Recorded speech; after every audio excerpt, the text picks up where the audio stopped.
Here we go. You're getting really good at that. Professional. Dude, Academy Award winner. Technically, no. I'm Jim Zellers. I'm Alex Honnold. And this is how we backpack. Backpacking is when you carry too many things into the mountains and then sleep. I think backpacking is more when you just want to go a little further away from the car and you might need to spend the night. The main reason people go backpacking is to get drunk in the woods. The number one reason to get out there is to just be away, disconnect, and just kind of absorb everything that's around you. That's a better answer. Yeah. That's true. So essential gear for backpacking. Basically, you need all the same things that you normally need for going for a day hike. Really food, water, and shelter. Yeah, but I'd also say probably the most important item would be a backpack. Well, yeah. You don't carry it in your arms. Yeah. I sometimes just take a wheelbarrow into the woods. Yeah, no, it's all right. Comfortable shoes, preferably shorts and t-shirt. It kind of depends on the weather, of course. You know, if it's cold, then you need pants and long sleeves. It's kind of nice to have a base layer type, wicking layer of some kind, just because wearing a backpack, you're probably going to sweat more because it's just a lot more weight on your back. And then probably the biggest difference between backpacking and hiking is that you need more layers for camp later. It's going to be cold, so you're going to need a full-on jacket and maybe a hat, things like that. Yeah, but it can be pretty minimal. The idea that you're going to have a new outfit for 3 times a day or, an outfit every other day. You're gonna wear the same clothes, just make a piece of that part. And actually fun backpacking fact, or tip, I guess, I always sleep with all of my wet layers in my sleeping bag with me, and I think of my sleeping bag as sort of a little oven. So like if my socks got sweaty, if anything got wet during the day, if anything's sweaty, I just take it off and throw it in the bottom of my sleeping bag, and then in the morning it's all dry. It's like a magical little oven. Another piece of essential gear is some kind of light for when the sun goes down. Right, and a way to prepare your food. If you're gonna heat it up, you're gonna need a stove. If you're not gonna heat it up, whatever, you're gonna need a water source. Yeah, if there's no water source, then you have to carry your water with you the whole way, which is incredibly heavy. Water's 8 pounds per gallon. 8 pounds per gallon, and you're gonna drink about a gallon a day or use a gallon a day. And so an extra 8 pounds is pretty heavy. A water filter would be added to that. You would also need a first aid kit because if something does go wrong out there, it's a little bit easier to have a first aid kit that deep than to walk out holding your arm for 2 days. And this is as big as a first aid kit should be out there. And that's like kind of bulky as it is. I think it's fine. I think it's pretty bulky. I think it's great. But the items that you need backpacking, you can be broken down to maybe 20 items total, including the backpack. The challenge of backpacking is keeping things light enough that it's still actually fun. Because if you bring everything that will make you comfortable, then your backpack is so heavy that you're uncomfortable. So you really have to find the right balance where your backpack is light enough that you're still having a good time, but you have enough of the required things that you can still enjoy yourself out in the wilderness. I guess really with backpacking, you have to pay a lot more attention to permitting and regulations and make sure that it's actually legal to go camp where you want to camp. Even somewhere like Yosemite National Park, which is one of the most popular and heavily trafficked parks in the country, you can still just walk into the ranger station, get a free wilderness permit, and still visit probably 90% of the park at the drop of a hat. Yeah. It's just the other 10% of the park that you'd have to be super strategic about how you line up your permits in advance. For many parts of the country, permits aren't really prohibitive. They're just a way of keeping track of who's in the backcountry and how many people are actually using our public lands. I mean, you shouldn't always think of a permit as a hoop to jump through. I mean, it's just a way of keeping count of who's out there. Exactly. Like, it's not always a challenge to get a permit. In so many areas around the country, we have brown bears and black bears. And all bear cans are designed so that a big brown bear, big grizzly bear, can't get its jaws around the bear cans. Then you can stuff all your food in there, you can leave them just laying around at night, it's not a big deal. So this is not a bear can you normally put in your backpack. Yeah, and this is the best way to go. Yep. Well, so if you were using a bear can like this, then you have to sort of do team food. Like each person is going to carry a bear can like 4 people, 4 days, 4 bear cans. And then really big bear can though. It doesn't matter the size. It doesn't hardly weigh anything. Well, it just takes up like half the volume of your backpack. Well, it doesn't matter. You mean because all your stuff's inside? All your stuff's inside of it. It's just these thin walls. It matters a little bit though because you still have to pack around. A little bit. It's not that big a deal. Yeah. I don't like that bear can. Yeah. I mean, if you ate this volume of food, you'd be a giant. All that to say, bear canisters are to make sure the bears can't get into your food. And they're required in many parts of North America. Many places that you want to go backpacking, you have to take a bear canister to keep your food safe. So then you just kind of have to work around it. And fighting a bear over food it doesn't always turn out in your favor. Sometimes it does. I mean, it's just easier to bring a bear can.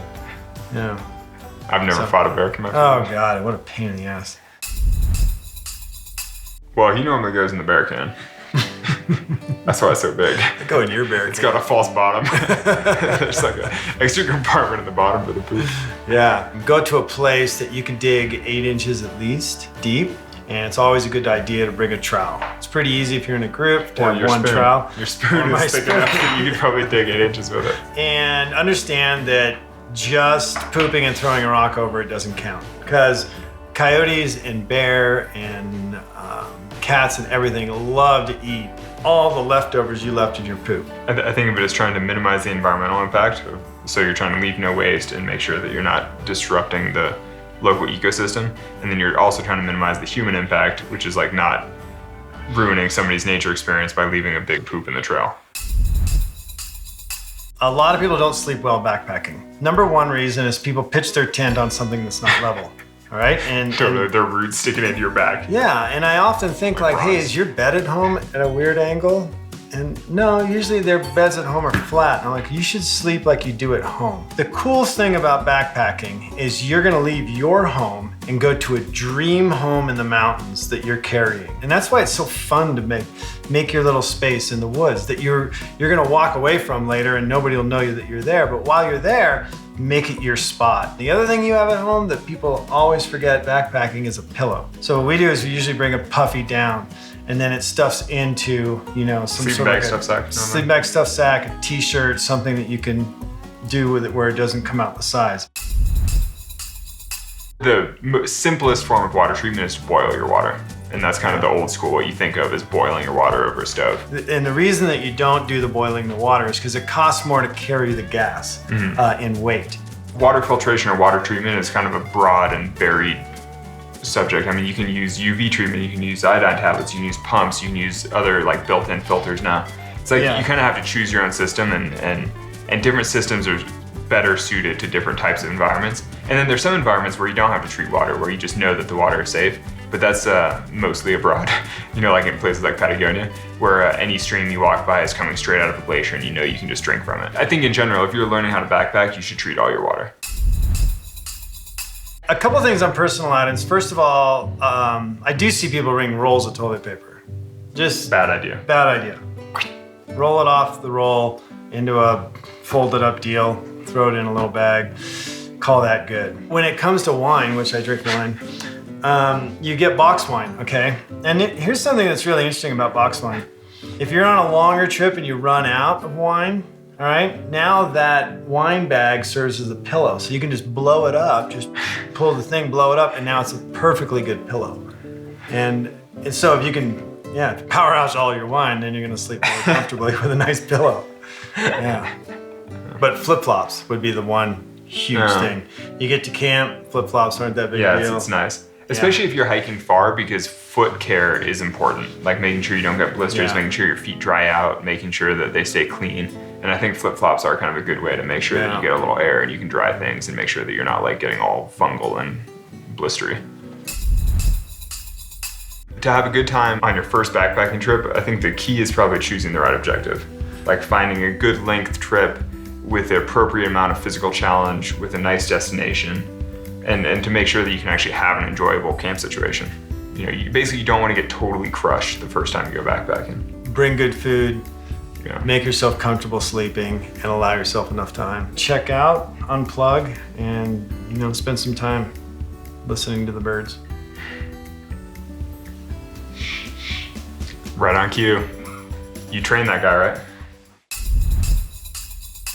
I think if you've never backpacked, you shouldn't underestimate how much more tiring it is to have a full backpacking pack and load with food and water and a tent and everything. Yeah. Because I think it's easy to look at a map and think, 7 miles, that's an easy walk. But once you have a medium-sized pack on and you're carrying all your equipment, you feel a lot more tired. It does demand different things of your body. And I think that if it's your first time backpacking, you should sort of have some patience for that and know that it's gonna feel different than whatever else you do. With all things in backpacking, it's like there's an optimized way to do things, but really you can do it anyway. I feel like how-to videos are oftentimes slightly prohibitive to people, where it's like, I shouldn't try this thing until I've learned how to do it perfectly. And you don't want perfect to be the enemy of good, And I've seen people hiking in the mountains just carrying a grocery bag full of stuff. And I mean, I do kind of laugh at them as I walk by, but at the same time, you're like, they're going out there, they're getting after it, they're having a good experience. And presumably in the future, they'll learn how to fit all their stuff into the bag and not have to carry shopping bags on the side.